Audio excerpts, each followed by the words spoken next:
Morning. Before we get started with our meeting, we're going to get our two commissioners sworn in. Y'all ready? Commissioner Martin?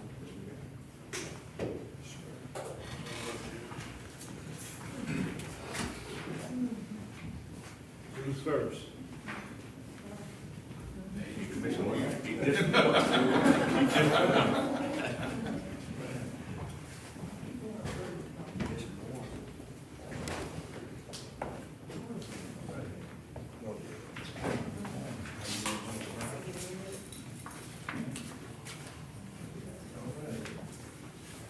Place your left hand on the Bible. Raise your right hand. And repeat after me. I, Darren Larkins, I, Don Larkins, do solemnly swear do solemnly swear that I will support the Constitution that I will support the Constitution of the United States of the United States and the Constitution and the Constitution of the State of of Alabama, the State of Alabama, so long as I continue so long as I continue a citizen thereof, a citizen thereof, and that I will faithfully that I will faithfully and honestly and honestly discharge discharge the duties of the office the duties of the office upon which I am about to enter, upon which I am about to enter, to the best of my to ability, the best of my ability. so help me God. So help me God. Congratulations, Commissioner. Commissioner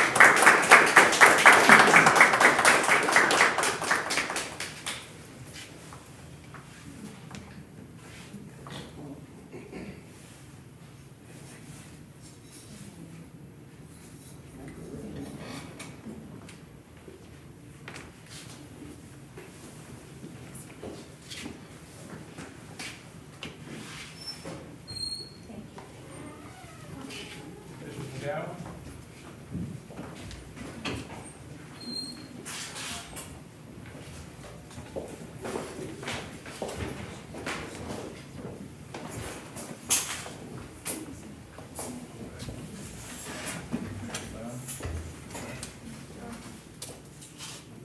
Place your left hand on the Bible. Raise your right hand. Repeat after me. I, John McGowan, I, John McGowan, do solemnly swear do solemnly swear that I will support the Constitution that I will support the Constitution of the United States of the United States and the Constitution and the Constitution of the State of Alabama, of the State of Alabama, so long as I continue so long as I continue a citizen thereof, a citizen thereof, and that I will faithfully and that I will faithfully and honestly and honestly discharge the duties discharge the duties of the office of which I am about to enter, of which I'm about to enter, to the best of my ability, to the best of my ability, so help me God. so help me God. Congratulations, Commissioner. Thank you, Judge.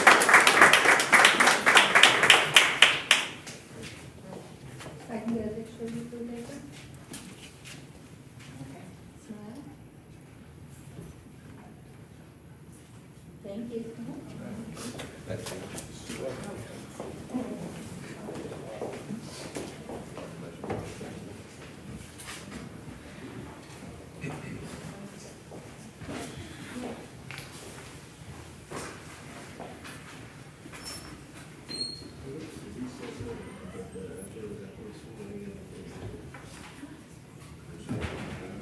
Gentlemen, we're going to go into our agenda.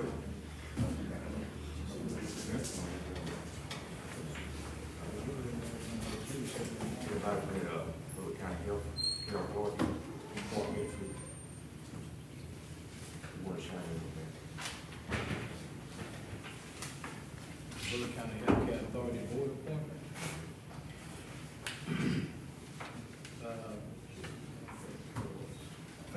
We received an email on the Bullock County Healthcare Board Authority. Is Ms. Lily Hall and Mr. Hawthorne Reed.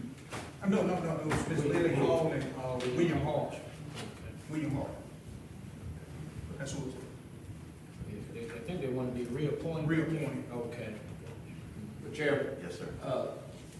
each commissioner has an appointment to that district, and I have an appointment that I'm gonna recommend for that district at the appropriate time. So I have an appointment that I'm gonna recommend. For District 3. All right, Shirley Reynolds. Got That was to be added, I don't think she's present, but that was to be added to the agenda. I think she's having something that she does on an annual basis. Yeah, Yes, Jay. great. She did submit the assembly application, so I did put it in your folder for consideration. Fueling Solutions. Fueling Solutions.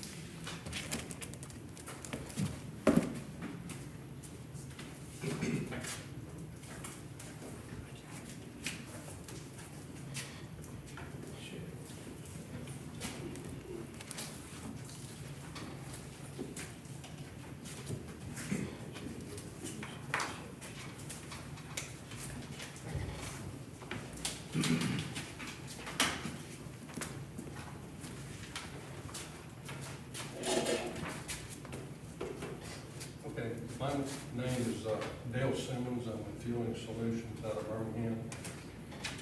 We install fuel systems for fueling vehicles and airplanes and different types of fuel, boat plants. And Mr. Ellis asked me to come down and present a fuel system to you. On the index page, the tab 1, I put in the above ground tank regulations where y'all can have time to look over them. Understand there's a lot involved with above ground tanks as well as underground. The above ground's a little bit more or different than an underground tank.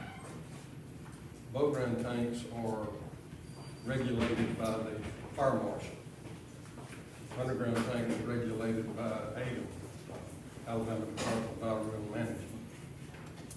On above ground tanks, out in the counties, if a city has a fire marshal, the city fire marshal would regulate the above ground tank. Out in the county, the state fire marshal is supposed to. But the state fire marshal, they've only got 3 people to cover the whole state, and they spend all their time investigating fires. So they don't have time to actually go out and regulate tanks. So what a company or a city, county, whatever, when they decide they want to put in a fueling system, they need to go by the regulations, even though the state fire marshal doesn't regulate the tanks, because they don't have enough people. So I put that in here for y'all to look over and maybe understand a little bit of why I've got all this equipment listed in the other tabs in my presentation here. I'm not going to go over the regulations, but like I say, you'll have them there to look at them and you'll understand when I present my proposal as to why I'm putting all this equipment in there that a lot of companies don't install. A lot of companies don't know the regulations, and I've spent months studying them, and I presented a school to our installation certification group that certifies underground tanks.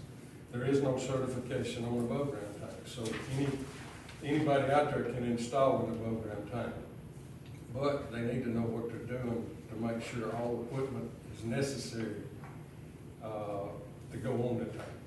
Now, even though the state does not regulate the tanks, or they don't go out and inspect them, I guess I should say,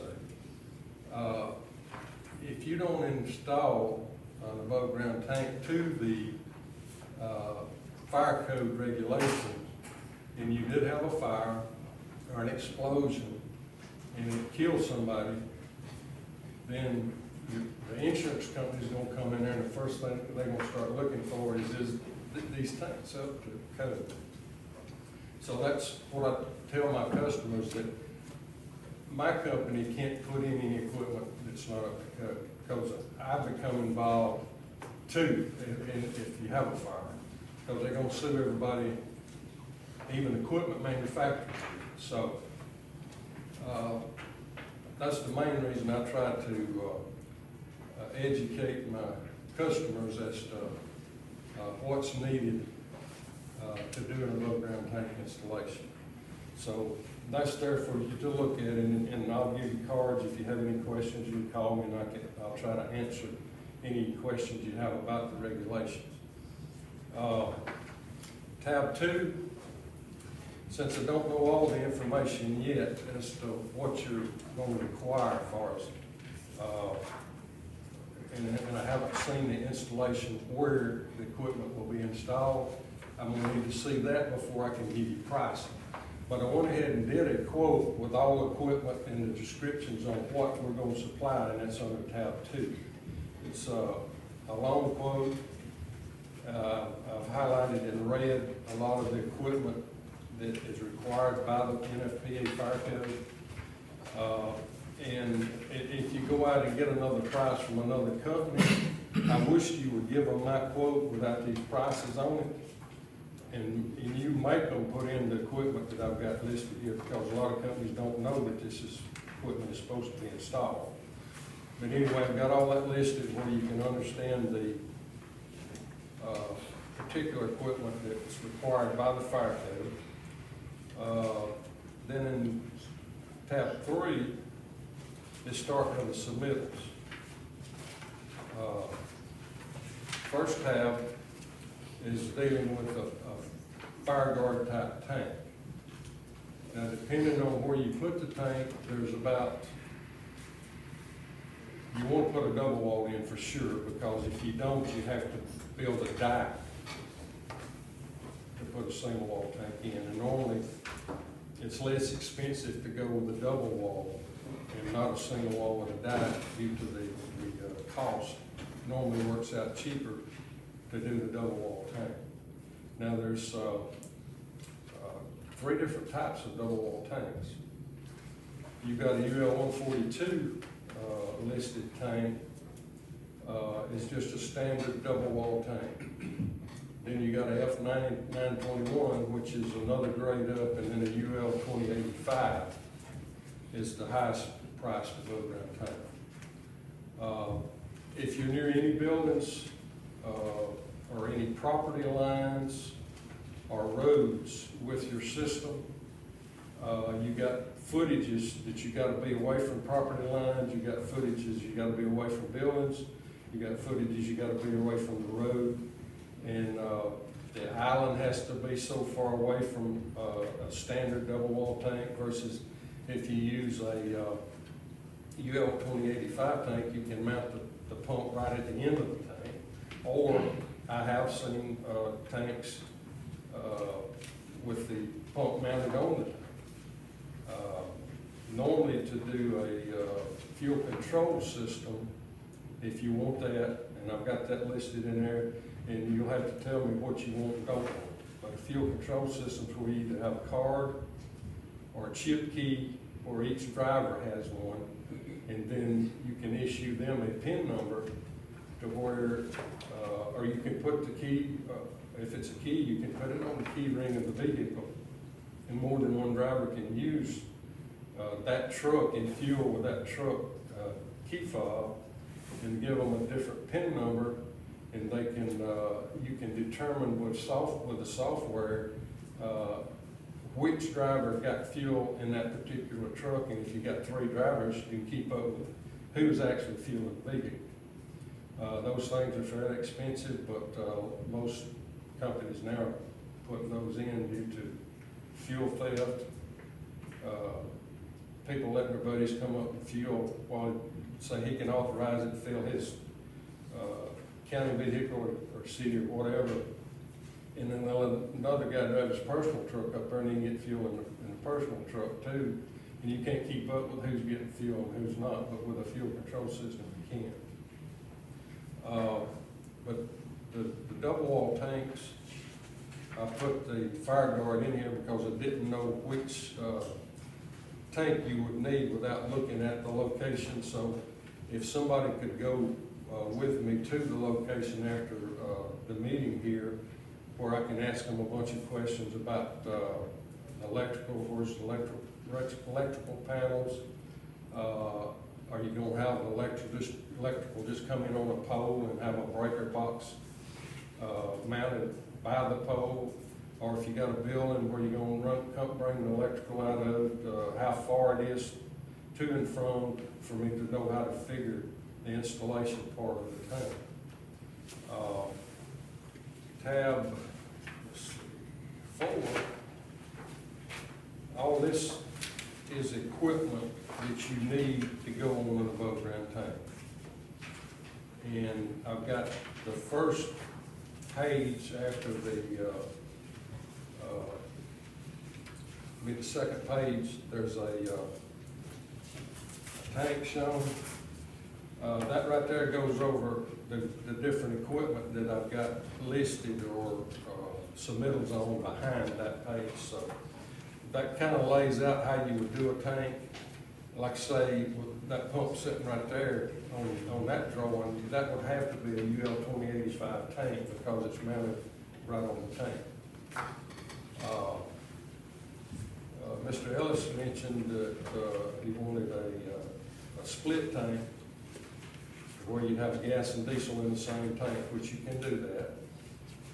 Normally when you do that, you would set the gas dispenser on one end and the diesel on the other end of the tank and just pipe right into it right there sitting beside the tank. And probably about in the middle of the tank, if you use a fuel control system, you'd mount it, and then the people wouldn't have that far of a walk after they initialize turning the pump on and walking over the pump to meet the fuel. That box on the other end there is a fuel port or a fuel box, which the piping comes off the top of the tank and goes into that where the truck hooks up to fuel it. On gasoline, you have to have a stage 1 vapor recovery line. Diesel, you don't have to have.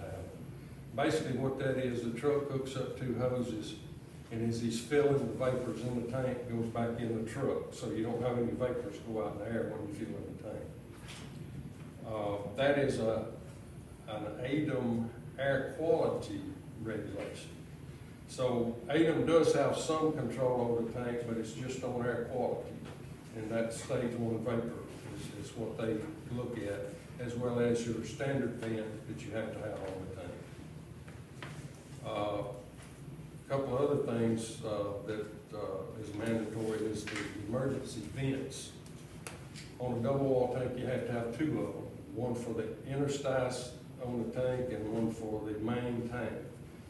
In other words, there's a space around the main tank where you can put a sensor to monitor if you have a leak from the main tank into the secondary tank.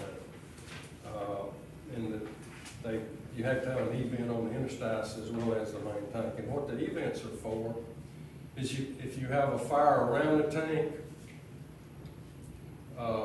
those E-vents will relieve pressure build up out of the tank or it will explode. That's the reason you have to use E-vents. And then there's a lot of other equipment like your overfill on the truck fill port that looks like a valve with a black float on it. That is mandatory also to keep you from overfilling the tank in case the driver doesn't check, see how much fuel is in the tank, and he tries to put more in the tank than needs to be put, and that'll shut the flow off going into the tank and you can't overfill it. So that's another mandatory item. You're supposed to have an overfill alarm, which that clock gauge, see that purple thing down on the side at the end of the tank? That's an alarm from this clock gauge that's up on top of the tank. And that's another feature to give you double protection on overfilling the tank. That alarm will go off if 90% of the tank, if the tank is filled more than 90% full. You have to have pressure reliefs. You have to have an emergency valve on the pumping side, the discharge line going to the pump. And what that emergency valve is, it's called a fire valve, and it's got a fusible link on it. And if you have a fire, that link will melt, and it close that valve, it won't let no more fuel go to the dispenser while the fire is going on. So there's a lot of safety features on above ground tanks that are different than underground tanks, but that's roughly going over most of the items there. And like I say, I've got submittals and pictures of the different items that's listed on my proposal. And then on tab 5, fire extinguisher is mandatory. And that's information on the fire extinguisher. Tab 6 is grounding. The tank has to be grounded on both ends. You use the 3/4 by 10-foot copper ground rod to drive in the ground and hook a ground wire from that rod over to the frame of the tank. And that's if you have lightning and stuff, it'll keep lightning directly hitting the tank, or if it hits it, it'll run off into the ground where you don't have an explosion from lightning.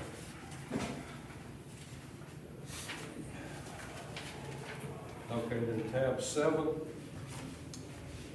is the submersible pump that we use on above ground tanks.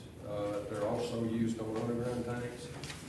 Now you could use a suction pump versus a dispenser. And on suction pumps, the pumping unit is in the housing of the pump. And a dispenser doesn't have a pumping unit, you have the sub pump on top of the tank. The reason we recommend the submersible pump is in hot weather, a lot of times the suction pump line will vapor lock. And the pump won't pump vapor, so you're sitting there, can't use your pump sometimes during the hot weather.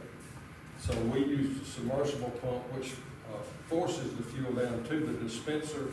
You don't have a vapor lock problem with that. So that's why we normally recommend the sub pump. And that's all the information on that. Tab 8, we've got information on the dispenser. We can sell gas board or wang, but we had problems with gas board several years ago when we started using the wang. We hadn't went back to gas board, but if you'd rather have gas board, we can sell you that.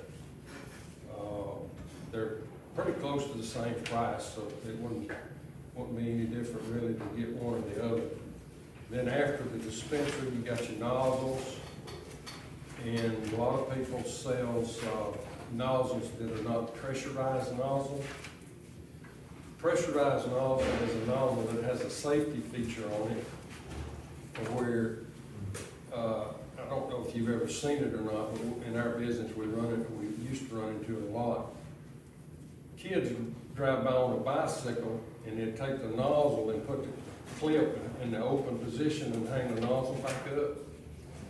And when the customer went up there to authorize the dispenser, by the time they grab it, it's spraying fuel everywhere and they go crazy and it's like this. So we sell the pressurized nozzles, and that will not allow that to happen. What it does, when the nozzle has an operation or a user, and they hang it up and let the handle off the nozzle, that drops the pressure in the nozzle, and the nozzle will not open until you open the handle again. So that's a good fire code safety problem. Well, actually, the fire code requires you to sell those, but there are still people selling the non-pressurized nozzle. There's 2 nozzles in there listed, one's for gas and one's for diesel. Diesel is a 1-inch, which will give you a little higher flow than the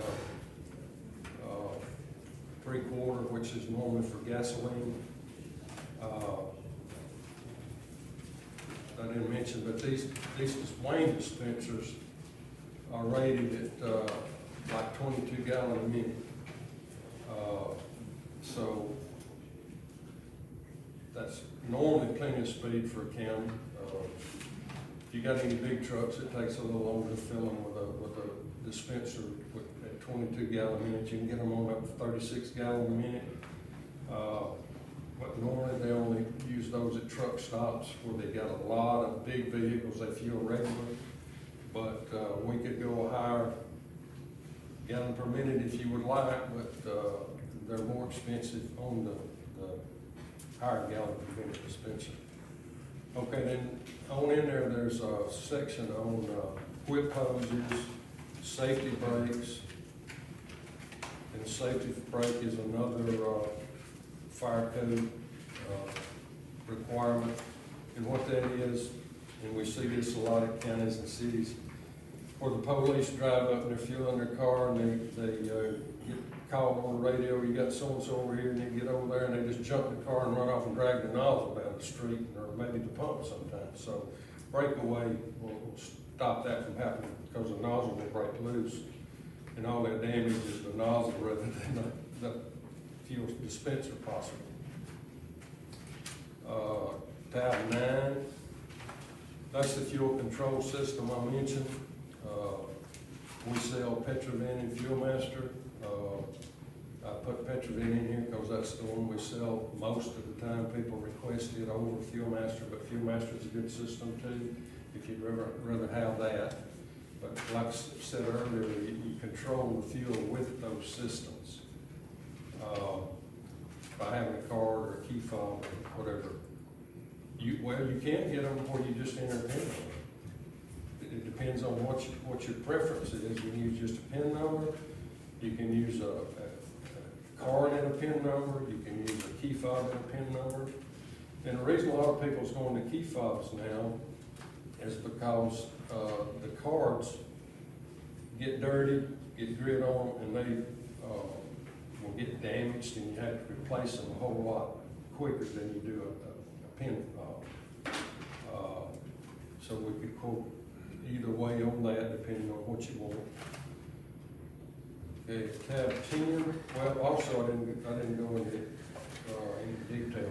In that fuel control section, over a couple of pages over, there's showing a Phoenix SQL Lite fuel management software. You can put that in an office, and whoever's over the fuel, they can keep up with the fuel. They can keep up with drivers getting fuel, who gets it, and when you need to maybe refill the tank. But there's a lot of information. I think you can even have it with, programmed with the mileage part of it, where you can keep up with oil changes with that fuel system software.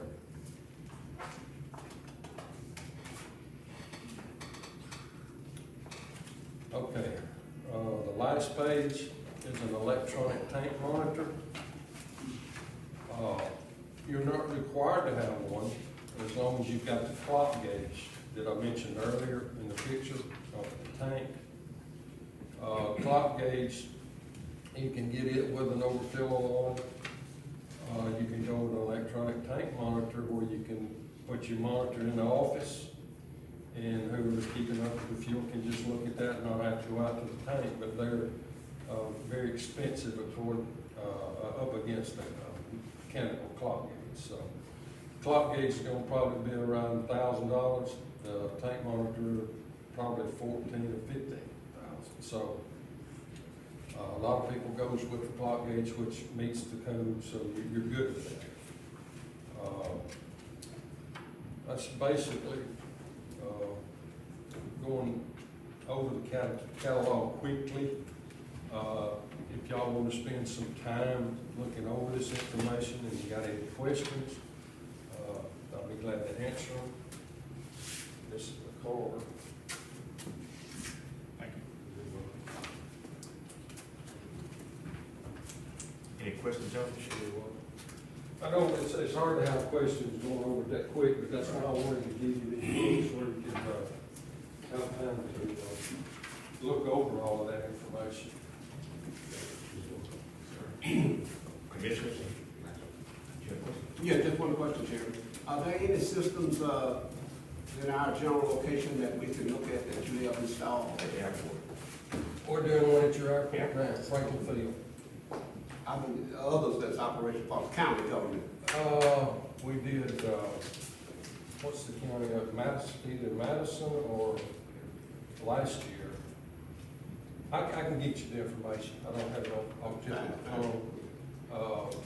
We've done we're doing a big, 15,000 gallon tank up at Coleman or Hansville for River Valley Ingredients, which is a division of Tyson Foods. We've done a lot of different types of companies, whether it be a commercial company. We do more commercial because service stations, you're limited on property size, and you just about have to go with an underground tank on the service station because there's not enough property to get all the distances you've got to have around it. But commercial is mostly done above ground, and we've done it at counties and cities and that type of thing too. So I can get you some information, even pictures too, if you'd like. Okay, thank you. Commissioner, is it okay for him to get with Jason to show him around both our facilities? We've had one gentleman look at it already, so yeah. We've had someone check it out, but, previously, Jason shared it with us. That's our engineer right there, so after the meeting. Okay. Thank Thank you. Yes, sir. Thank you.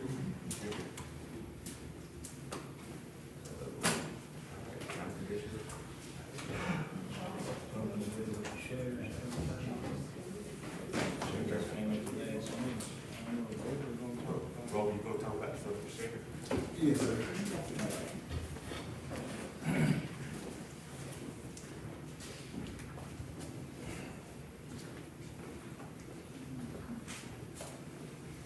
How y'all doing this morning? All this is gonna be quick. We just wanna request to advertise for a new hire for the new deputy.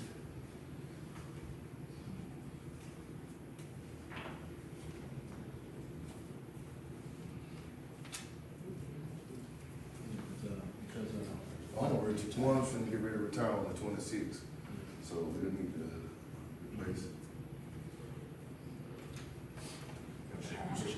We'll have Herschel Walker. Who's gonna retire? Chief Lee, Okay, okay. he retired on the 26th. Okay, yeah, that's it. Chief who? Chief William, Anthony William. Anthony Oh, Williams.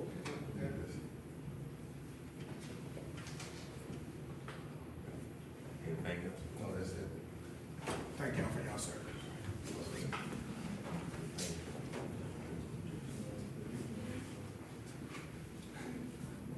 Well, Jason,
really sure of the format. Good morning. I know we're going into a regular, or going into an organizational meeting at 10, and is there there's nothing that's going to be decided on at that time, is that correct? Are we going to discuss that here shortly, or what's the? All right. Well, I may have something to bring back later, but if we had another meeting in the meantime, I'd like to bring it back, but I really no need to discuss too deeply, I don't think right now at this time, if there's no decisions that are gonna be made at this time, we're gonna come back and meet again, but, you know, what I do, you know, I did hand out there to you is the engineering department report, some things we've been working on, kind of status of some different things.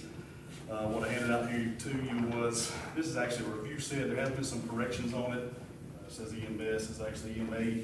This is the OCAP building, the architectural plans for it, and and this is not the whole plan set, I just got the majority of it. There's a lot of detail sheets and that were left out of there.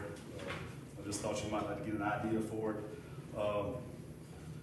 Like I said, this is just a review set. I have reviewed it, looked at it, marked some stuff up, sent it back to them, so this is not the final set. They do plan on the plans they're gonna look at trying to bid this thing out in December, possibly January, just depending on some holidays and how the advertisements fell with it. You know, you got some weeks they've got to advertise it ahead of time. So that's what I have there to you. You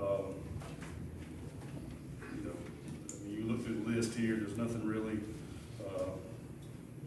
that required a approval of the commission at this point. But some things we've been working on. I know the question was asked about some signs. We did get the sign up at the OCAP building. Got that up. We've got the signs ordered for the courthouse that were requested a few weeks back. Got signs orders for street signs that are scheduled to be coming in. And then also have the sign ordered for the senior center down there that the chairman spoke about. Still working towards on County Road 7 and County Road 15 at Fitzpatrick Road. January 18th is the anticipated bid date. That was largely due to the other bid date being around really close to Christmas, and not really, I think that was a good time. But January 18th is the scheduled bid date for those particular projects. Pleasant Hill Road, we did get the money did come in from the DOT. We got that sitting in their account. You know, I've been talking with the contractor about that for their schedule, and a lot of it's just dependent upon the weather now. And then like his projects they've got currently going on, trying to finish up, and then trying to juggle those. And so as soon as they can get to it, they will get to it. But we did receive the money from the state and have it in our account. Also, Ms. McLaurin, you know, I think there was a Chamber of Commerce meeting where Director Centel from the Alabama Tourism Department came down, spoke to the Chamber of Commerce, I believe, in tourism. And she recommended, you know, she had spoken with him about the project we've got going on down there. I followed up with him, tried to request some money from their department, and he's supposed to get back with me on that. Looking at some other agencies as well too, to kind of offset that money that the county's going to have to come up with. Cornerstone Volunteer Fire Department got some tree stumps up. We're working towards getting that, I think, operational. The short-term voting locations, all the old voting locations. You know, we've had those buildings that were sold. We've had all those locations now that were, you know, cleaned up, have been basically, you know, kind of blocks or whatever, ramps, things like that were left. Went out there, cleaned all those up. You know, got the site, leveled it out pretty well, got all the trash picked up, whatever trash was there, just old blocks and wood. A couple of utility poles around on some of them. We had to talk to the power company. They, you know, removed the service completely, removed the meter. So I think, you know, all those old voting locations that we've had, those are kind of back to a good state and returned back to the property owner. I think there is one that the county actually owns down there in Everfoyle, but the rest of them are owned either by, you know, churches or mostly churches, different groups. GP Thompson building, and then recent election, we was completed. Everything went really well with it. You know, we've got a lot less voting locations than we used to have. I think that was very helpful to us as far as the work we had to do getting those ready. GP Thompson building, we got the roll-up doors installed. We still got some more work to do. We talked to Dixie Electric about get some security lining up around there, they looked at that. They plan on getting something back to us. I'm talking to somebody about some fencing improvements around there. I mentioned the signage. The watersheds, we have done a little bit of work on one of the watersheds in particular. Got some more work to do on some of the other ones. Development Authority mowing that we discussed at the last meeting, that was done out there around PHR and the health department. Bridge inspections, we're kind of working on those now, underway. We have 78 bridges or bridge culverts. Some of those have to be inspected yearly, some of them every 2 years. So, it's just when we typically have those scheduled for us, the fall and more so the winter months. Yes, you plan to put some cameras out there? We plan on doing something. That's probably doing that. First thing we want to do is get the fence kind of fixed up in a couple of spots. We do eventually plan on doing some cameras up out there. Chair. Yes, sir. Yes, sir. Yes, Jason, I heard you stated that we're waiting on the contractor, that started on Pleasant Hill Road. Right. Now, here on out, I don't know how the other commissioners feel about it. We need to have a deadline off in these projects because this contractor had dragged this on the whole year. And it haven't been done. And now you're in your winter months and we ain't gonna be able to do no paving or nothing because it's gonna be wet. So that's a problem to me. I mean, that's a real big problem to me because if you don't put no bite in our contracts, they will continue to do us the same way. Put us on the back, and then picking up big jobs and completing them big jobs, and then by us having small jobs, they won't do. They just when they can get to us, they get to us, and that's what's going on. Yeah, and that can't continue to happen here in Bullock County because we got money out there that need to be spent, and we can't deal with contractors that putting us on the back burner. I understand that. I mean, I agree with that. I know these, in this particular instance, these job right here the bids were opened in August and the contract was approved in September. And we did, it usually takes about a month to get the contract in place. But the bids were approved in September. There was probably, between him getting the bonds together and everything like that, the paperwork was probably finalized in October. So, I mean, it hasn't been that long, but I do understand your point. I do understand your point, but we just got the final paperwork contract finalized in October off of the commission approving the bid in September. But I do agree with your point. Not a lot of paving that goes on during the winter. Some places, depending on the temperature, some of them shut down for maintenance activities and things like that. But I do understand your point there. Jim? Yes, sir. To Commissioner Larkin's point, Jason, we just had a conference, and Commissioner Larkin, you saw some paving equipment in Lowndes County and Perry County where they paved 2 miles of road and just work themselves because the prices are so high when you bid and have the same trouble we have. Now, I plan to travel, I didn't go prior to the election, but to those counties next week and take a look at the condition of the roads that they paved and talk to some of the engineers. The engineer in Lowndes County. I would like for you to look and talk to that engineer about the new equipment they got 2 years ago. And I think they might have used some ARPA funds to purchase this equipment. It's up to about $300,000. And they use their trucks and haul in, and they do these small, like the Ponderosa community. They can pave these roads themselves, and do some things. So I'd just like to look at that because this money is going to be stretched thin with the bid prices that we're getting back, the amount of money we got. We might be able to get more done if that's feasible. So that's something, Commissioner Larkin, the commissioner from Lowndes County showed us the machine that he had in Birmingham when we were at the meeting and stuff. He recommended that highly. They only received it 2 years ago because everything was so high to bid and stuff, and they could save money. So that's something we definitely want to look at. And I want to look at the conditions of the work next week. We'll ride out to a couple of these counties and look at what they're doing. And then I'll bring it back to you guys. Well, if I'm available, I love to ride with you. I'd love for you to go. Yeah, we go. I love to ride with you if I can see, because you're looking at county workers operating that equipment and doing just what a paving company is doing. And you know, and they get qualified to do it.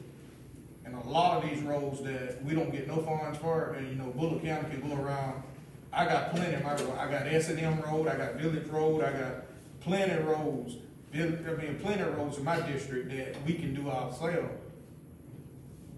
That's just got tar and rock on them. And I got people complaining about Village Road with the dust and stuff flying in their house with the stuff that we putting down. And I'm looking for them to come to the meeting and address their concern, because they already don't put a petition out throughout the community, and it's full of names. And I don't address it with the engineer. So my thing is, we need to do something. Anything else?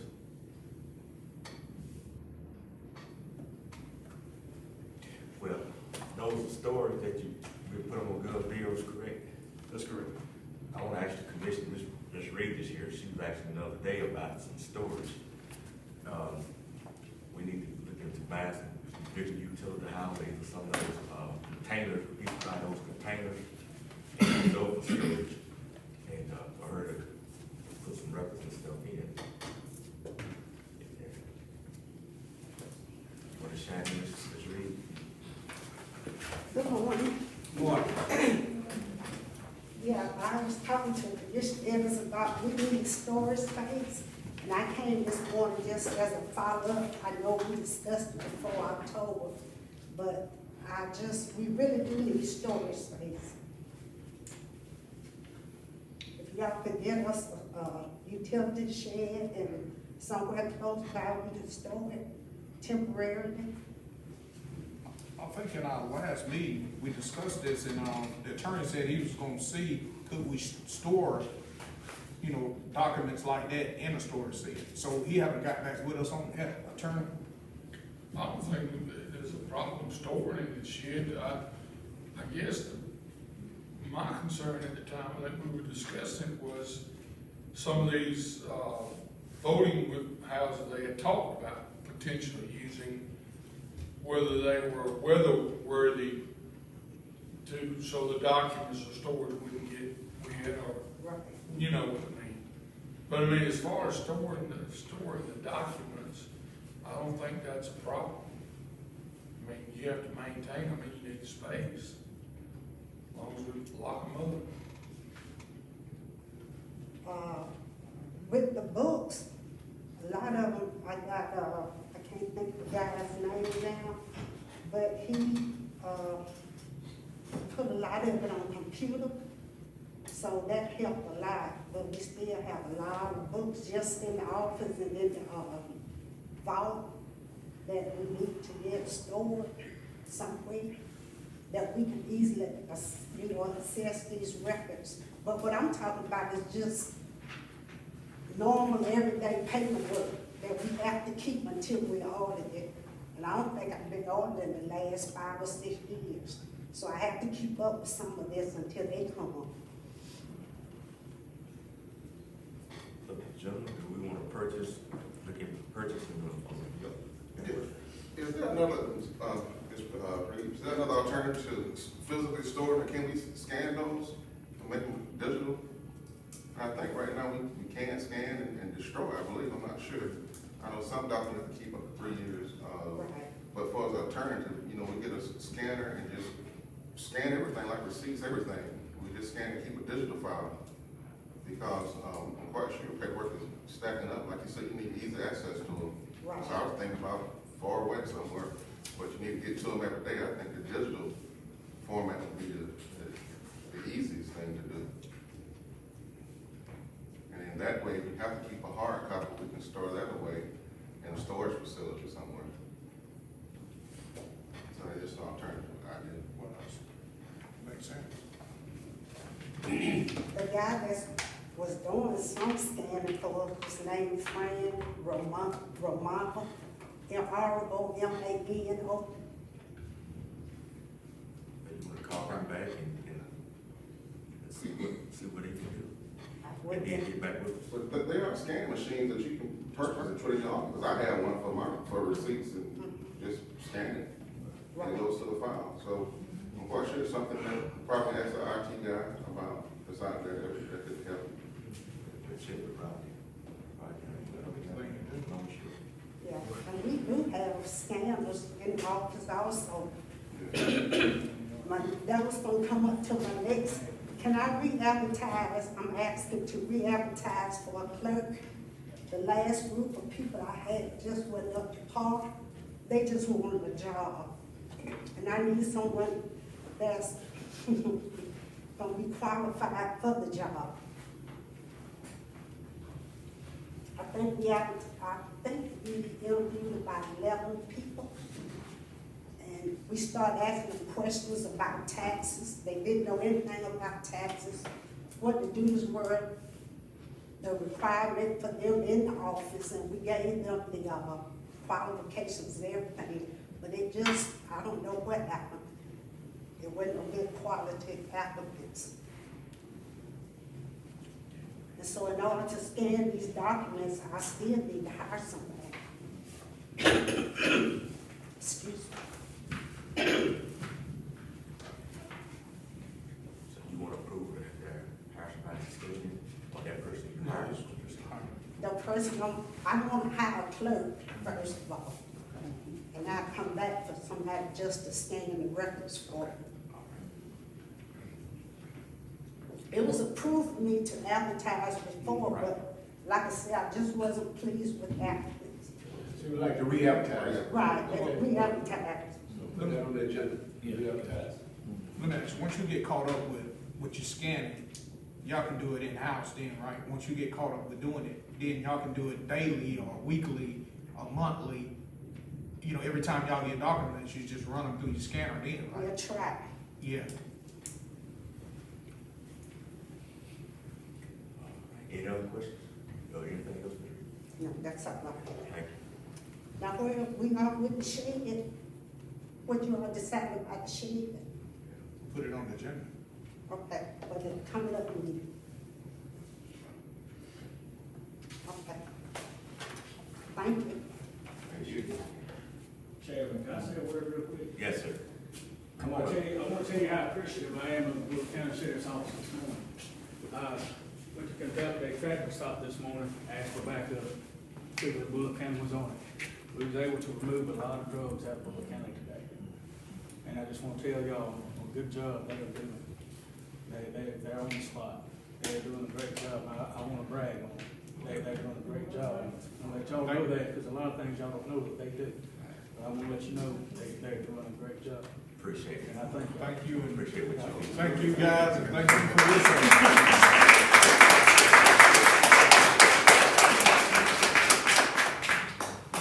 Anyone else need to be on the agenda? Yes, sir. Come on up. Yes, sir. Good morning, everyone. Good morning. Chairman Ellis, Commissioners, thank y'all for letting me speak. I spoke to Chairman Ellis yesterday. He asked me to come back so you guys could hear what we had available for y'all. My name is Jay Davis. I'm local. I live in Brundage. My office is 30 minutes from here. Grew up coming over to P Road, hunting and fishing with Mr. Joe Bradley and Mr. Joseph Bradley. My dad was coach at Dixie and Bullock Memorial and Pike County. So this area is near and dear to our heart. The reason I asked to come speak to you guys is I worked for Aflac for over 10 years, worked my way up into management, planned on retiring with them. Great company. The only reason I left was I found something better for our customers that I cannot do with Aflac. I couldn't do it with Colonial, Liberty National, etc. The company I work for now is called Better Benefits for Alabama. We're out of Auburn, Alabama. That's where our headquarters is located. The guy that started the company, very similar story to me, was with Colonial, worked his way up, wanted to find a way to help the hardworking people of Alabama. As a representative for those insurance companies, we provided things that people needed: life insurance, disability insurance, vision, dental, things your employees won't need.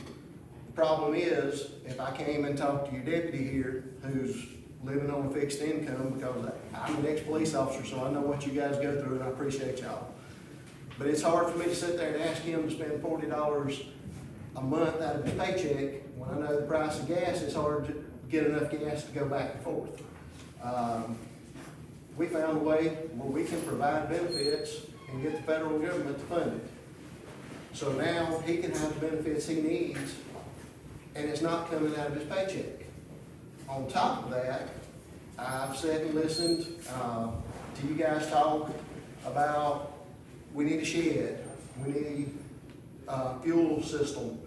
All those things cost money, and I understand you guys have so much money that's set aside, and a lot of the stuff that you have money for is earmarked. You may have money sitting over here you can't touch this year because it's got to go over here. So you may have to buy 500 vanilla folders because you can't give it to the sheriff's department.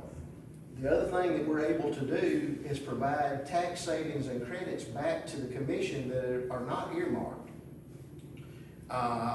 Usually we can do between $479, $540 per employee per year. So just to give you guys a rough estimate of what we're talking, lowballing at $479 per employee a year. If you guys have 100 employees, that's $47,900 that we can put back into the commission. And you don't have to wait to the end of the year to start seeing that money, because if you divide that by 12, on average, it's about $4,000 a month that now is available for paving that road that you guys were talking about. If you need a little extra money for that, or buying this young lady right here a shed because she needs room for storage. The biggest obstacle we've had is, how can we do this?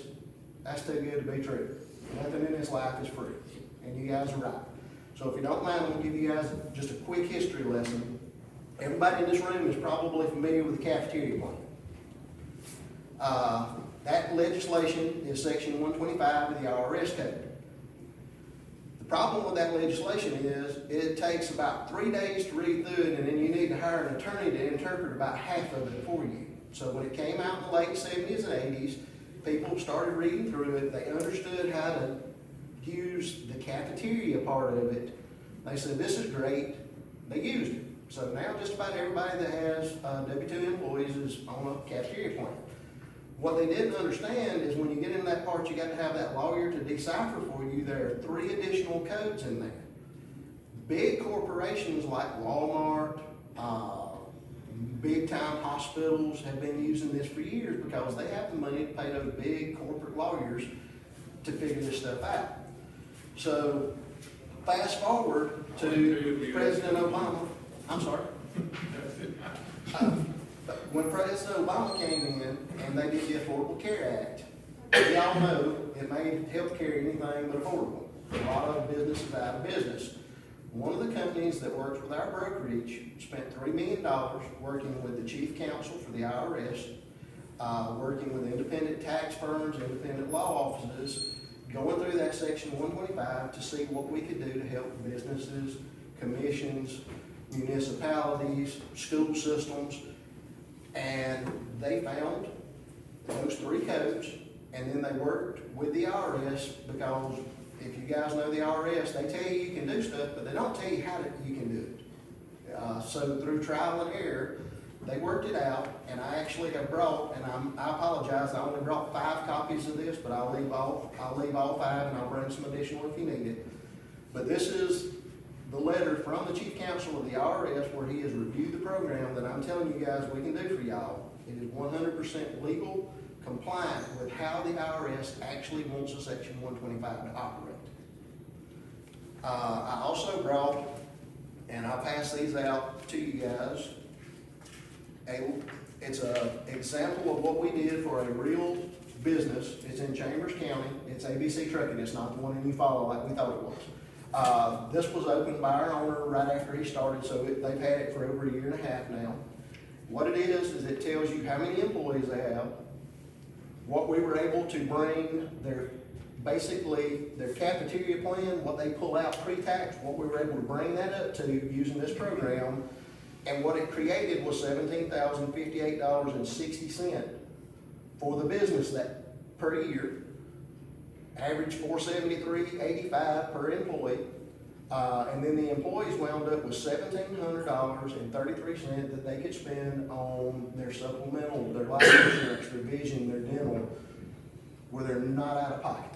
The next page in here is going to be an actual paycheck from one of those employees.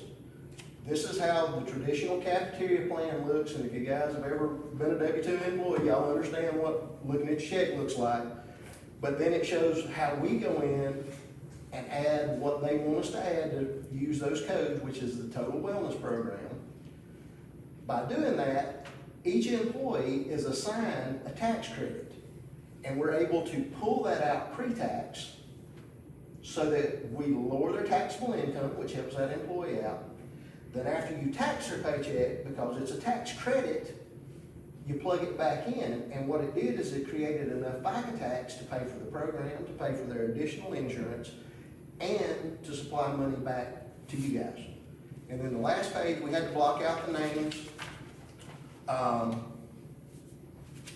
But these are the 36 employees. You can see how much they have to spend a paycheck per month and annually.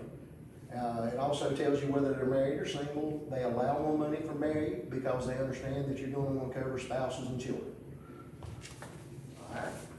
And then the last thing that I'll give each one of you is a letter from, if you guys have ever heard of Global Canine Protection Group, I'm sure you guys probably have. They train the canines for the U.S. military and most of your law enforcement agencies nationwide.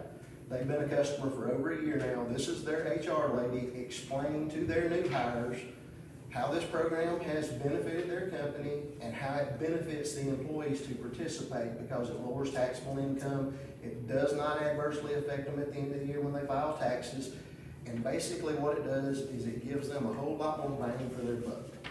And how it can really help these employees is, I don't know, when I was a police officer, the first thing I did was sign up for short-term disability. You might can attest to that.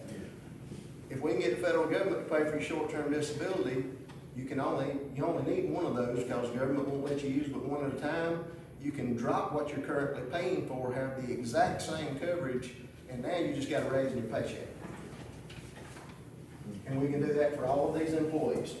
The other thing every employee would get would be our total wellness, which is telemedicine, 24/7, no copay, no deductible, and it's not just the employee, it's family, extended family. You can let your parents use it, your grandparents use it. If you like your neighbor enough, you can let them use it. And there's never a copay deductible. They have mental health, they have wellness, I think there's like 2,000 different services they provide your employees. No cost to the commission, no cost to them. I know I went over this really quick, but I know you guys had a lot going on today, so I was trying not to take up too much of your time. If you guys have questions, I'll also give you one of my cards. Feel free to give me a call anytime. I'll explain anything. If you guys want me to come back when we have more time to sit down, I'll be glad to do that as well. And then I can also provide more examples of businesses that we've done. We are actually finishing up with Harris Tire Company. If you guys are familiar with them out of Troy, we're finishing up with them. We were able to save them $31,000 a year. And all of their employees wound up with a $50,000 guaranteed issue life insurance policy, a 6-month short-term disability plan,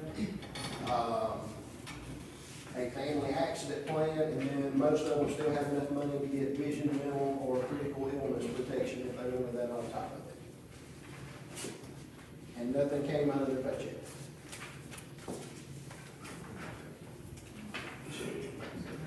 And then, I don't know if I mentioned this, I don't think I did. If you guys do elect to do this, the benefits are from a reputable company. We actually do it through Allstate Benefits.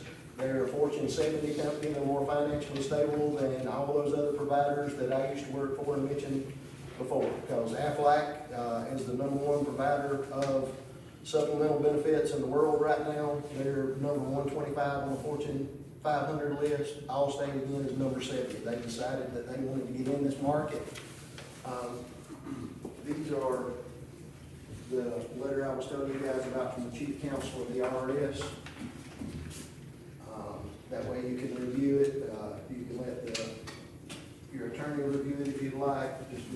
It's all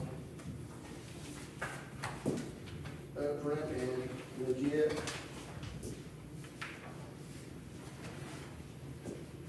Like I said, I apologize, I thought I had marked 7 of them, but it only printed 5. So that's why I don't got you. You need extra. All right. Well, again, thank you guys for your time. Does anyone have any questions before I step in? Thank you. Yes, sir, thank you. What was your name, sir? Oh, I'm sorry, I forgot to give you guys a card. My name is Jay Davis. I mentioned y'all might know my dad because he was a coach around here. His name was Larry Davis. He was a coach in the late 60s, early 70s. He coached me. Oh, really? They do support me. Bullock or Dixie?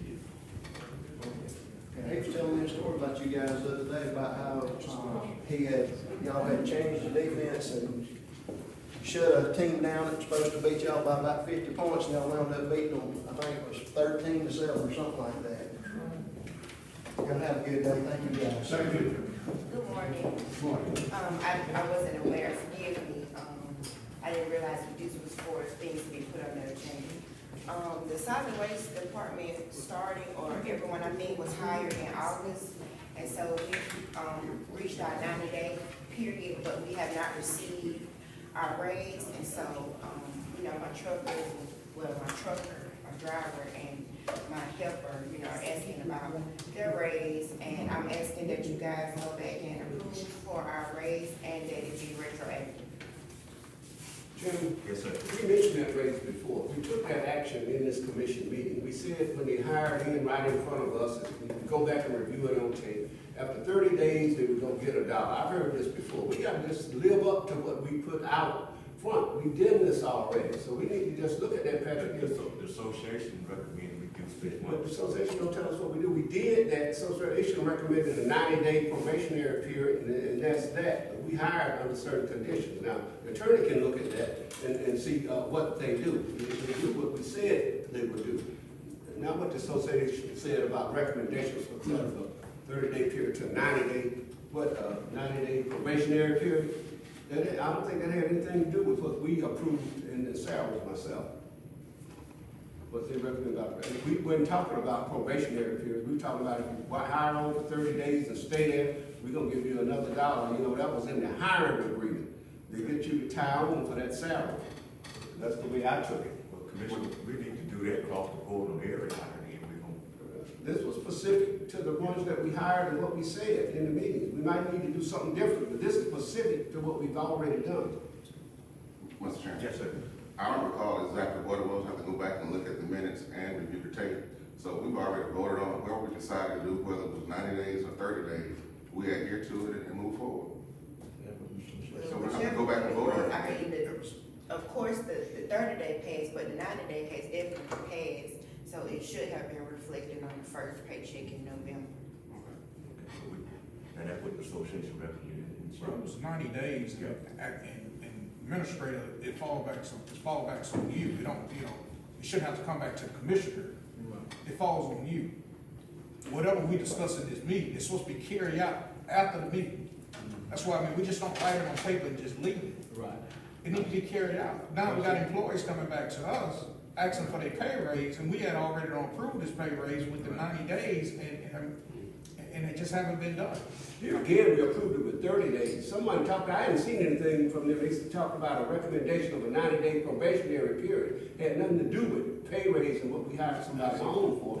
We said we're gonna give them this after 30 days, trying to lure them to take this job. You're gonna get another $1. We see that you can do this for 30 days, you're gonna get another $1, 13, 14, same thing with 17. To be honest with you, I was under the impression that after the probationary period, it is up to the manager to bring it before the commission to see did these guys meet that probationary period. And if they did, then you carry it out. I mean, just because 90 days have passed don't mean you're obligated to receive it. You still have to come before the commission and stuff and say that, hey, they did your job during this 90 days. Now they met the probationary period. Now they get their raise. That's how I look at it. That's what it's That's what probation is, isn't it? That's not what we said. I hired you, like I said, I'm gonna give you $1 after 30 days. I meant that from my vantage point. You're gonna get $1 after your 30 days. If you stay on this garbage truck for 30 days, you got another $1 coming. If you drive it for 30 days and we know you're gonna be there, you got another $1 coming. Now, that's what I intended for where I sit. And I think it's reflected in what I said, and what we all said. You review the tape, review the minutes, and let's do what the minutes said do. Don't, whatever anybody else said, let's stick to what the minutes said do. I think, Attorney, now. Whatever you voted on in the motion at the time to do is what we're bound to do. Yes, sir. Somebody made a motion, whatever the motion was, and if it was voted and approved by the commission, and for instance, if, as John says, we're gonna hire these folks, if they do the job for 30 days, we're gonna give them another $1 raise after 30 days. If the commission made that motion, voted on that motion, and hired them under those circumstances, of course, you're obligated to pay them that $1 after 30 days. That doesn't necessarily mean they have missed the probationary period, but they are entitled to that $1. If you again hired them with the 90-day probation period in place, if they may get that $1 for after that 30 days, but that doesn't necessarily mean they have met the job requirements for your approval. If they have that, then you approve them whatever. If they haven't, and there's a decision not to proceed forward with that employee because of didn't meet the probationary period, then you take whatever action after the 90 days. But if the motion was for the $1 after 30 days, then they're entitled to that $1. And if we didn't, we need to go back retro and pay them. Yeah, but see, I think what we're getting off at, I mean, the initial meeting, yeah, it was approved. Upon the next meeting we had, we went back and talked to the association attorney. And she said across the board, it should be 90 days, and we rescinded that motion and went back with it, what she said. That's what we done. Yeah, I mean, it's reflected in the minutes. Well, let's show it. If it's reflected, show it on the video. I don't recall it. Yeah, I got it in the minutes, I can give it. About salary, I don't recall it. Yeah, I would say we go back, she said to go across the board, she said to do 90 days. I mean, then we get We it. didn't tell employees that we hired, I don't see that. I don't see it. Well, show it, that's all. Just go get it and show it. Okay. So is this something that But you all you and still him have get to together vote and on? your recommendation. Right. Okay, I mean, I just wanted to know, I didn't know if I needed to bring it before you guys. Well, you and him will get together in the minutes and your recommendation, and we'll put it on the agenda. I just said, we have no problem paying nobody, we just trying to do it right. Thank you. Have no problem. Well, let's be clear, reflect the minutes and let's do what's right. If we didn't rescind that thing, Jason Garrett. What if we get finished with that? Yeah, if that's everything, I see where we're headed and what we have to do next. Organization meeting supposed to start at 10. And according to organization meeting, what we're supposed to do required by law, I think that was sent out what we're supposed to do and at that time. And I think we were taking notes of adding things to the agenda. Before we call that meeting to order, I would like to acknowledge is that what we're doing, changing what we're supposed to be doing today according to law. According to law is organization meeting. And you have the requirements and what we're supposed to discuss during that meeting. Organization meeting is not a regular meeting. This meeting shall be held in lieu of any regular other meeting of the county commission. So it's not a regular meeting that we're about to go into. So the things that came up that we want to put on the agenda, we're gonna have to call another meeting at a later date. Yeah, to take action. Just want to make that clear. From what I just read. The only thing we discussed in this meeting is, I mean, the meeting date's getting established, the meeting time. Format of our own time. For the time and then for the next meeting. And that's it. For the next meeting, the order to go through what we now, this is just a basic agenda. Mr. Chairman, before we move on from our agenda setting, I know we got Mr. Miller here in the audience. I think he might be able to follow up on his question about the road on this property. And I assume that's what you're here for, because we discussed it at our last meeting. And I don't know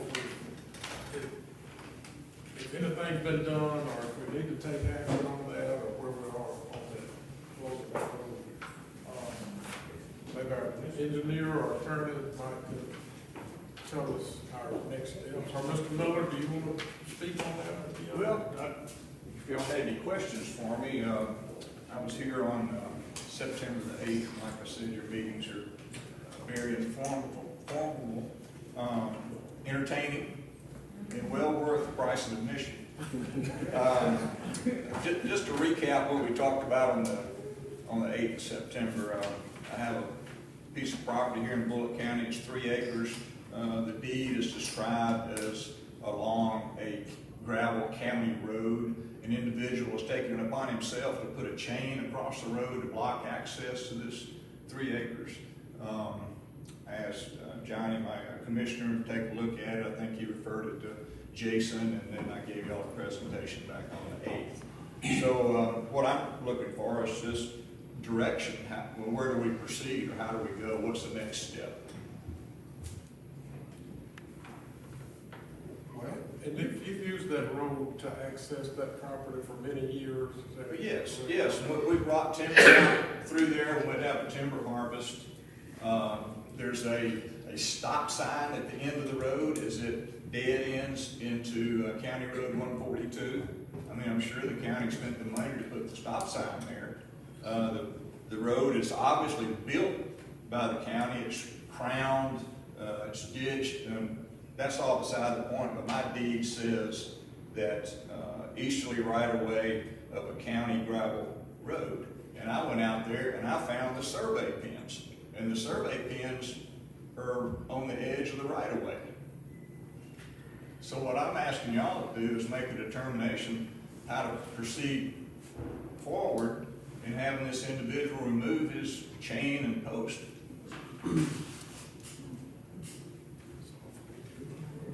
And I know you and I have spoken about this, Mr. Miller. I think we spoke several months back. Yes. Yeah, and did we ever, and you make them refresh my memory, Jason, you could too, did we ever determine the road number? I think I saw an old county map that had the road kind of marked a little bit, dotted line, whatever. Yeah, yeah. But there's no county it's not road on the number. new maps. But I'm just trying to figure out, for instance, if the road, and I'm not saying it was closed, because I honestly have no idea.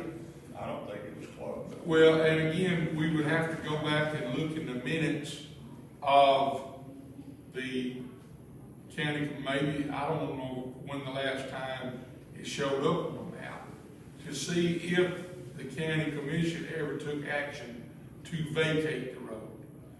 Close is a term used for emergencies. Vacation means that you're going to stop using the road. Mm-hmm. And I don't know, I can't tell you, because I was been here since early 2000, 2001 time frame. I don't remember that road ever coming up before now. Mm-hmm. So I know it hasn't been closed in the last hasn't been action taken to vacate the road in the last 20 years. But what occurred prior to that, I don't know. Hopefully, if we had a road number or a road name that it was called or delineated, we may could go back through the minutes and see if some action was taken on that road at some time in the past. Well, I've been here since '93. I own property in Bullock County since '93, and have used this road 3 different times to bring timber out. One of my neighbors who lived there, the grounds, for I don't know how many, 60, 70 years, they said that road used to go all the way through my property and their property to come out on 115. And I know what the process is to get a road closed, because I had one that led up to my house that I own property on both sides. And I requested that the road be closed, and it was granted because I own property on both sides. But that's not the situation here. Well, see, well, I don't know all that the landowners agree on it. Well, I understand that. I'm just saying, this commission could have taken action in 1970 to close it. I don't know without going back to see, and the way that in the minutes of the meetings, it uses a road number. That County Road 130, or County Road 2, or whatever the two, there have been roads closed in the past. That, not necessarily your road, I don't know. I'm just saying, but when you get past 90, back behind 95, the only one on the commission, that was on commission was Johnny Adams in the late 90s. Everybody else on this commission has been since then. And I've only been county attorney since around 2000, 2001. So, and I know you would like a better answer. I'm not saying that. I'm just, if the road was vacated by a different commission, it should be in the minutes. If it wasn't, then it won't be in the minutes. We won't find anything. But the only way to look is we need to determine if there's a road number or a road name, so we will know how to look for it in the minutes. And Jason, is there any way we can determine if that road, what number it is? I'm pretty certain it has a number. I don't recall what it is, but off some old maps, it had a number. Well, if we get a number, we can go through the county minutes to see if there was ever a vote to vacate the road. The only other vehicle that would be available to vacate a road would be someone filing a petition in the circuit court to declare the road vacated for lack of use by prescriptive non-use, 20 years or whatever. I don't know, I've never heard of that either. So it sounds like on its face that the road has never been properly vacated to be able to put up a barrier, which would mean it would still be a county road. Jason, I know you hadn't worked it since you've been here. I mean, I'm not saying that that's good or bad. I'm just saying probably hadn't been on anybody's radar to do it. And so we have to make a determination from the minutes. Well, if it hadn't been on their radar, who put the stop sign up there? That I have no idea. I didn't. I don't buy stop signs. I don't know how old the county buys stop signs, and the county pays a guy to go out there and put it in. Sure. That's an argument you're making, but that doesn't necessarily carry the day. Excuse me, Commissioner Allen, before we went into the unit system, that was in your district, did you maintain the road? Since I've been on the commission, I never remember us doing any work on it. But I think That doesn't mean it doesn't I think it has been a county road and maintained before. Oh, I don't think there's a question it was a county road. I don't think that's a question at all. The question is going to be if the county commission took action to vacate it. Okay. I'm not supposed to use the word close.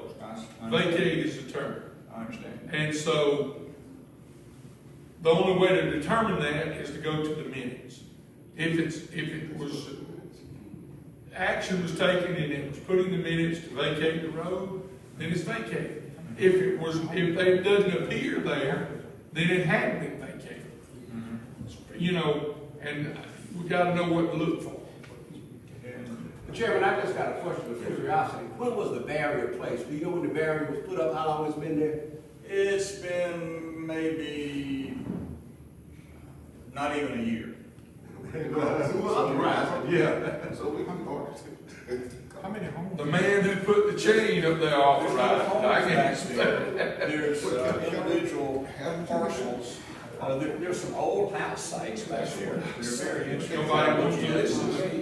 Think about how these people live, but there's 1, 2, there's 3 house sites back there. Old house You sites. don't remember John? I was asking Byron to do it. I said, get hold of it. Demolished. They were once served by this road. Who knows how long that is. Anyway, I was just looking for determination. But the second thing was, do we have any provisions to pick up trash, not just a McDonald's cup out the window. I'm talking about big piles of household discarded items, mattresses, sofas, chairs. We're getting quite a bit of that illegal dumping out our way. Now, years ago, I had a problem with that, someone coming onto my property and making this type dump. I called the state agriculture, and they put me in touch with a gentleman who was in charge of timber theft for absentee owners, and he also would come out and investigate these piles of trash. He would go through every little piece of paper, and he told me, he says, I'll find somebody's address or name in that pile of trash. And within 2 weeks, the pile of trash was gone. And I don't know if they wrote him a citation or what, but I think Governor Bentley did away with that position. But I've just noticed lately on our County Road 115, there's been 3 different piles of this household type trash. Do we have any provisions in the county to, you know, it's not a regular county expense, but it just takes away from the aesthetic view so much of our county with these big piles of household discards. Yes, speak to that. Yeah, I don't know. I know there are some laws dealing with that. On 115 in particular, I was aware of 2 piles, and we met out there actually with the sheriff and one of the deputies, Deputy Rover, and we looked at it. He pulled some names out of there, and then he went to talk to the people. They were not there, could not find them. But we did end up taking care of that pile and another pile that was on around the way. And it was like you're talking about. It was a couch or recliner or something, and probably 3 or 4 bags of trash. Like they cleaned out a house almost, cleaned out a room or something. There was one spot here, and then going around a couple of miles, there was another spot, different location. We cleaned both of those up to my knowledge. The ones we saw. Now, there's one down by the bridge that you missed. Yeah, we'll take care of that. And, but it's an ongoing job. I mean, we've been able to get some inmates out here recently. They've had some issues out there at the prison, some that kind of thrown that off a little bit. But recently, if they're not weed eating, they've been picking up trash. And you probably can't tell the difference some if it's not on the roads you live and travel on. But we have whole dumpsters out there that are filled with bags of litter that we pick up. I mean, whole truck dead loads that they pick up. I mean, one before the morning, one in the morning, one in the afternoon. That's typically just 3 guys. Picking up in the afternoon, another truck dead.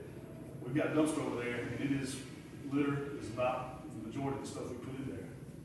We put it in, but so you'd be surprised. I don't know. You see it out there. Yeah. When you actually see it in the bed of a truck or see it out there, we pick up a lot of trash. You just may not realize it because it's right back out there the next day, or I know y'all particular roads. Y'all got more to do.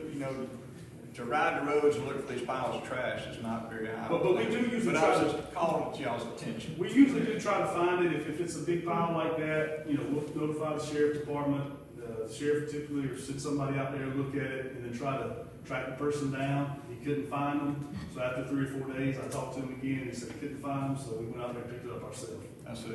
Okay. Otherwise, if you find their name in that trash, you send them out there to pick it up? He typically handles that. Okay. Well, good. There is provision for it then. Mr. Chairman, can I say something? Yes, sir. Yeah. On the issue about that road closure, we can add that item to the agenda to our next meeting. Okay. We heard a recommendation from our attorney. We just forgot what he said, I assume. So at our next meeting, we'll have that issue on the agenda and we will have a resolve to it. Okay. Okay. Maybe that'll give time to research, see if it has been closed or not. Yes, I appreciate your time. Thank you so much. Thank you. Jason, what's the deal with the inmates? Is it COVID related or just? They have been coming out regularly. We went from 3 down to 2. I think the other one went to a different place.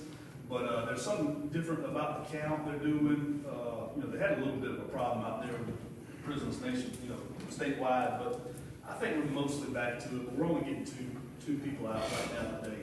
Now, just before COVID hit, we approved that you could go to Red Eagle if they let them out and get inmates. They will bring them or we can go get them. And I have talked to them, I'll talk to them again. If that's still okay with commissioners, to go that route. Forrester, you had something you want to talk about? Trying to give everybody a chance, we got this. Yes, sir. I know everybody's wanting to clean up their yard and stuff for the holidays and all, and we've got a bunch of leaves and trash and all blowing in. Just please remember, if it's over a quarter acre, please call us and get a permit. Our dispatchers just want to ask basic information like name, where you're burning at, what you're burning and stuff. And just please be responsible for your fire. Most of our people, when we go to a fire, like, there was no wind blowing, and I lit up the fire, and then all of a sudden there's wind blowing everywhere. So just please, at least have a water source, extra people, get your rake or shovel or something, just, try to contain your fire so it's not going everywhere. It can crawl through leaves and brush and all, and it's very dry. I know we had rain this past week, but with this wind and sunshine, it will not take long to dry out. So just please be careful if y'all do burn. Like I say, if it's quarter acre or more, please get a permit. But just be responsible for your fires, please. What's the penalty if someone's burning their trash or whatever and they're negligent, they just go off and leave the fire and it comes over on? We have to call Aaliyah to do the investigation. We no longer have the authority to do all that anymore. We do the investigation work with them, but Aaliyah has to come in and they handle that. We're two different. I had that situation a few years ago, which we took our blower and cut it off. Yes, sir. People had lit the fire, and they just left. Yes, sir. We used to have that authority to do the investigation work and the law enforcement side of it, but Aaliyah's come in and did that now. So if it's, negligent like that, then Aaliyah will come in and do all the required stuff and handle the law. But we contact you first, and you can refer it to Yes, sir. Thank you. I want to add something right quick. I know this has been going on long, but I want to add something to the commissioners. And also a question of Attorney Waters. Can we put out for bid to paint this building inside and out and fix the rod planks around this courthouse? Is that public works, or we gonna put it out for bid?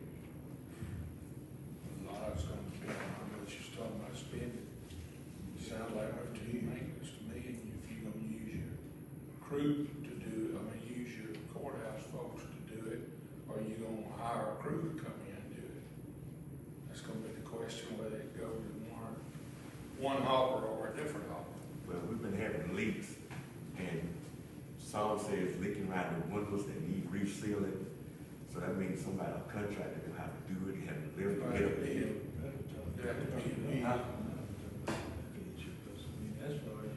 Well, that's what I'm getting at. That's what I'm talking about for us. We got rotten planks on the outside that need painting, and around the front door need painting and uplifting, and then inside of the courthouse. Like, back behind the walls is peeling throughout the whole courthouse, up in the courtroom, you got some rotten planks in different areas that need to be replaced. Sound like mess, need to be big because of the size of the job. What is that, public works over 50,000? It was considered public works, I'm just trying. I'll just put it on the agenda and I'll have an answer. Is it put on the agenda? Chairman? Yes, ma'am. May I make a comment? Yes, ma'am. On that, loud?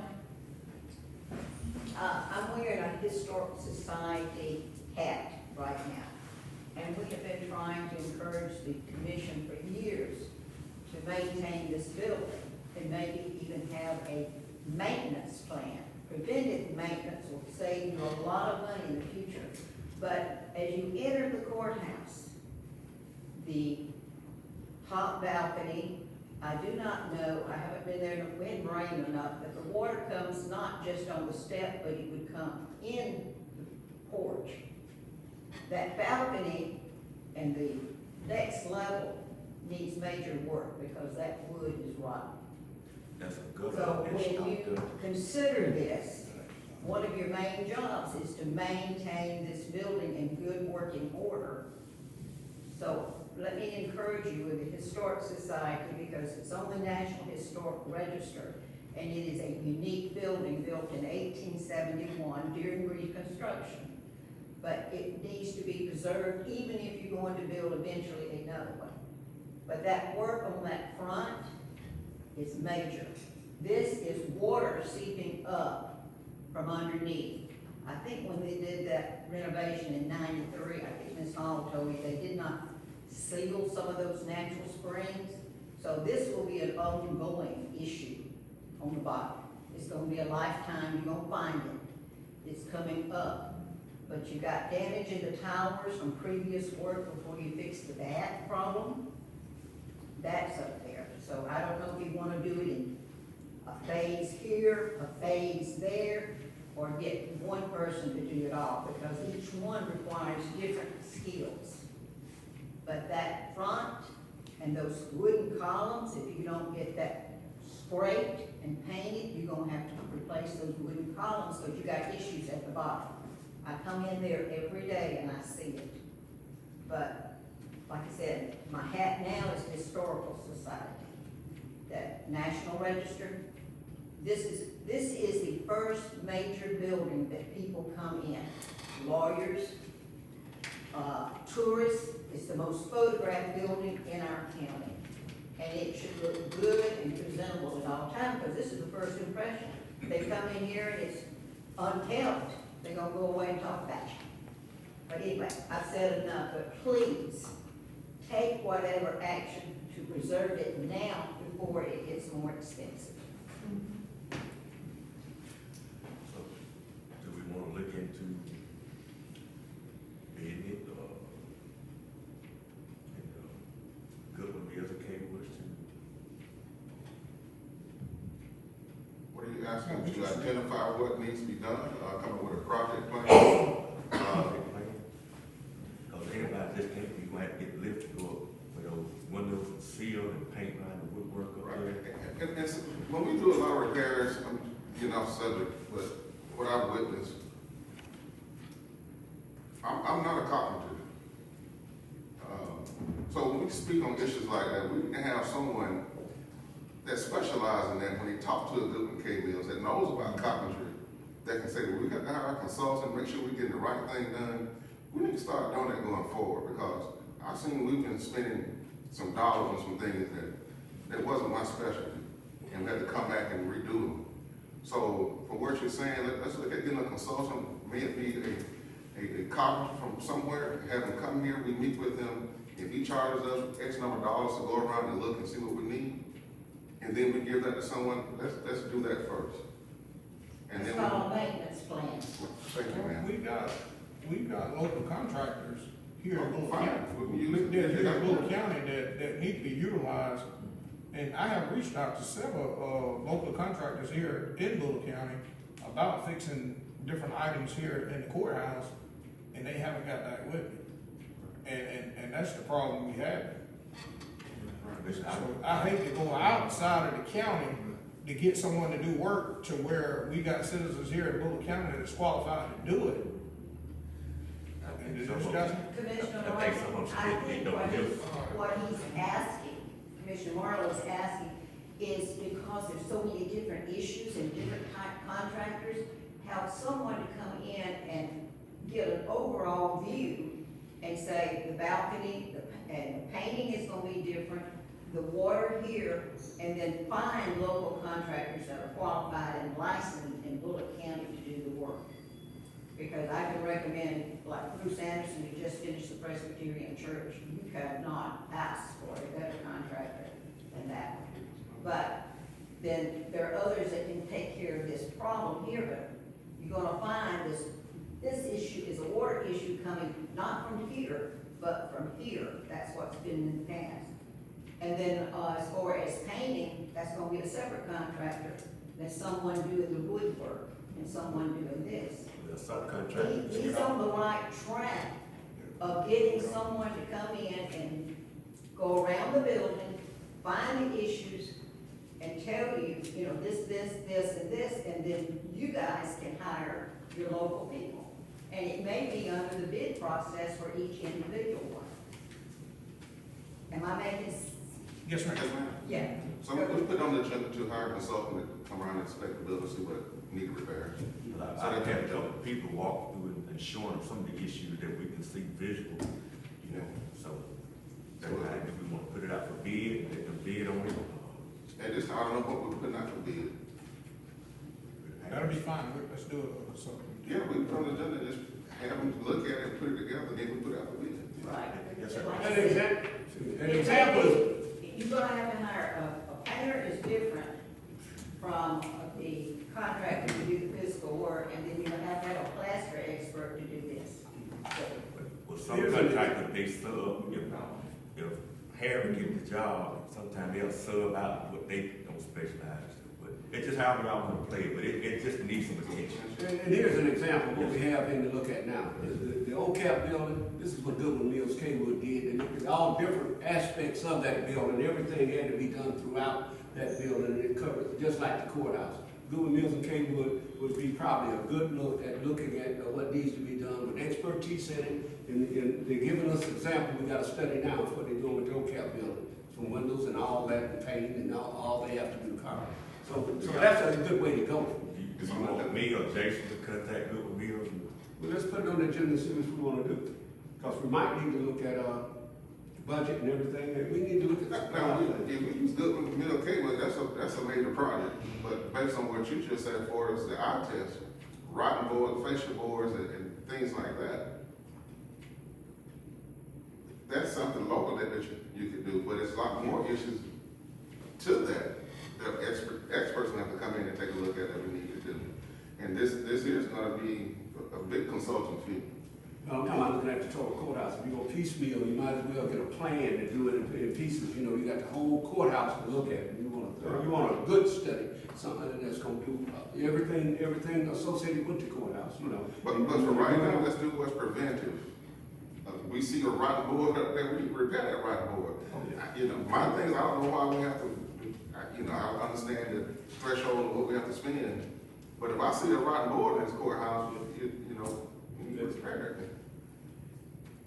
So we'll put it on the agenda.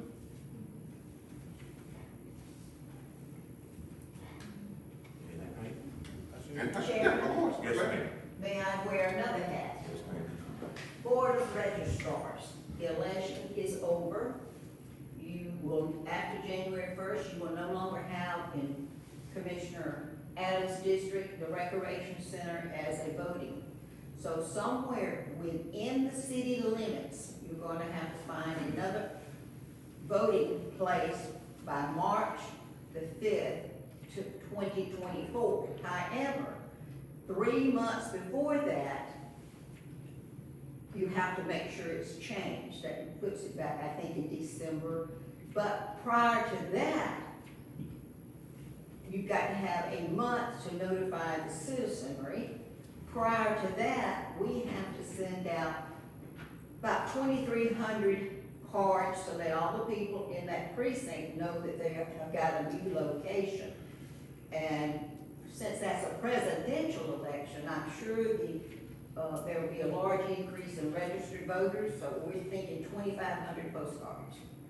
So it's back down to like October. You've got, say, 9 months to come up with that, change it, let us know so that we will be able to have that done for you.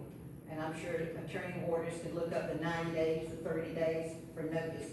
So I'm asking you not to wait until July to do it. Okay. And since it's in Commissioner Adams' precinct, maybe he could lead it or whatever y'all want to do. Please, for our benefit, for the benefit of the citizenry, find somewhere. I do have a question about that. Does the city have any input in that, or do we need to ask them? No. Because there are city elections that would be held at the same. The city will have to find their own location. You guys handle county, state, and federal only through, the probate judge handles that. The probate judge has nothing to do with city elections, even though we have the city. You may want to talk to them, but they don't have the decision. It is a county commission decision. But it would probably make more sense to hold the city elections and the county elections in the same place. But what I'm saying, to, they don't know. just for the citizens to Correct. be easier to know where to go vote. That's Correct. kind of two different places. But the point is, you make the decision where you're gonna. And if you look at the state law, it says wherever the courthouse is located, that is where the voting precinct is, unless the county commission designate another place. So actually, you could hold it here, you know. With iPads, it's so much easier. Did you all vote with an iPad? The poll pads this time? That makes the election go much easier. Do you know approximately how many people voted at the recreation center? It was 2,218 active and inactive, but what I'm saying, with a presidential election, we're gonna get a lot more. People registered to vote. And we're aiming for 2,500, so we'll order enough postcards for 2,500 people just in case. And is it the same people that vote in the county election? Is it the same exact people that vote in the city election? So would they have approximately 2,500 as well? Well, now it's up to the city to notify their residents for city election, which you're not gonna have until 2025, because the legislatures passed it saying to get the mayors off of the presidential election cycle, all the councilmen, the mayor get to serve 5 years instead of 4. So they won't have an election until 25. Somewhere like, I don't know, the Baptist church down on Holcomb Street. They got a parking lot bigger than what the rec center had. Or like I said, you can have it here. Well, if it's all right with the commission, I'll contact the mayor and just see if they have any suggestions or if they would discuss it at their meetings. And their rec building is not gonna be ready.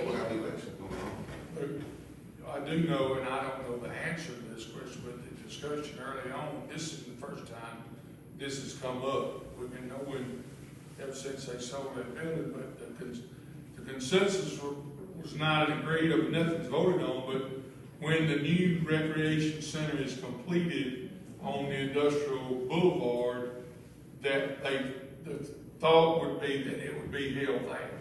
And I don't know when that's gonna be completed. From what I got, it's not gonna be ready in time for the March. That's the And plan again, in March. that was the question, whether it would be ready, but if it were to be ready, that would be the logical place to have. But you can't, but you understand the timeline. If you think it's gonna be ready and it's not ready, you've got to meet that 3 months and that 30 days. Understood. And you got less time to print them, stamp them, and hopefully the post office gets them out. It's really, that's a real issue here, is that the post office not getting them to the citizens with legit addresses. Okay, any other questions? Thank you, Mayor. Chairman?